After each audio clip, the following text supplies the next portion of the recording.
Hi friends, இப்போ நம்ம ரவா பொங்கல் செய்யலாம் friends. இப்போ ரவையை நம்ம தேவையான அளவு ஆட் பண்ணிக்கலாம் friends.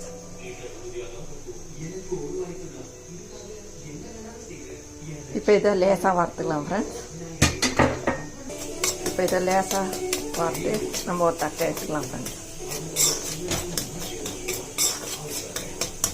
இப்போ இது வறுத்தாச்சு friends. இப்போ நம்ம ஒரு தட்டை எடுத்துக்கலாம். இப்போ எண்ணெய் பாதி நெய் பாதி ஆட் பண்ணிக்கலாம் இந்த பொங்கல் தாளிக்கிறதுக்கு. இப்போ எண்ணெய் ஆட் பண்ணியாச்சு. இப்போ நெய் ஆட் பண்ணிக்கோங்க. இப்போ இதில் நம்ம ஒரு பச்சை மிளகாய் ஆட் பண்ணிக்கோங்க.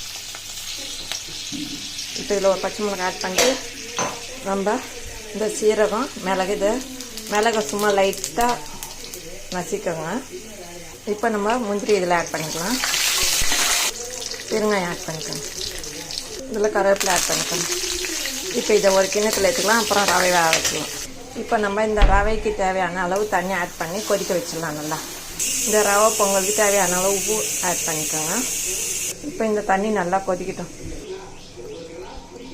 இப்போ தண்ணி கொதிக்கிட்டு ஒரு பிஞ்ச் மஞ்சள் தூள் மட்டும் ஆட் பண்ணுங்க, ரொம்ப வேணாம் இந்த ரவா பொங்கலுக்கு. இப்போ இது கொதிச்சு ஸ்லோவில் வச்சு நம்ம ரவையை கொட்டி கிளறிடலாம். இப்போ இது நல்லா வேகட்டும் ஃப்ரெண்ட்ஸ். கொஞ்சம் தண்ணியாக இருந்தால் தான் இது நல்லாயிருக்கும். இப்போ இந்த ரவா வெந்துச்சு ஃப்ரெண்ட்ஸ். இப்போ வேக வச்சு இந்த பைத்த மருப்பை ஆட் பண்ணிக்கோங்க. இப்போ இந்த பைத்த மருப்பும் இந்த ரவையை நல்லா கிளறிடுங்க. இப்போ நம்ம இதை தாளித்து வச்சுட்டு இதில் ஆட் பண்ணிக்கலாம். இப்போ இந்த ரவா பொங்கல் ரெடி ஆகிடுச்சு ஃப்ரெண்ட்ஸ். செம்ம டேஸ்ட்டாக இருக்கும் இந்த ரவா பொங்கல். இதே மாதிரி செஞ்சு பாருங்கள் ஃப்ரெண்ட்ஸ். டேஸ்ட்டாக இருந்ததுன்னா கமெண்ட் பாக்ஸில் கமெண்ட் பண்ணுங்க ஃப்ரெண்ட்ஸ். இப்போ ரவா பொங்கல் ரெடி ஆயிடுச்சு ஃப்ரெண்ட்ஸ்.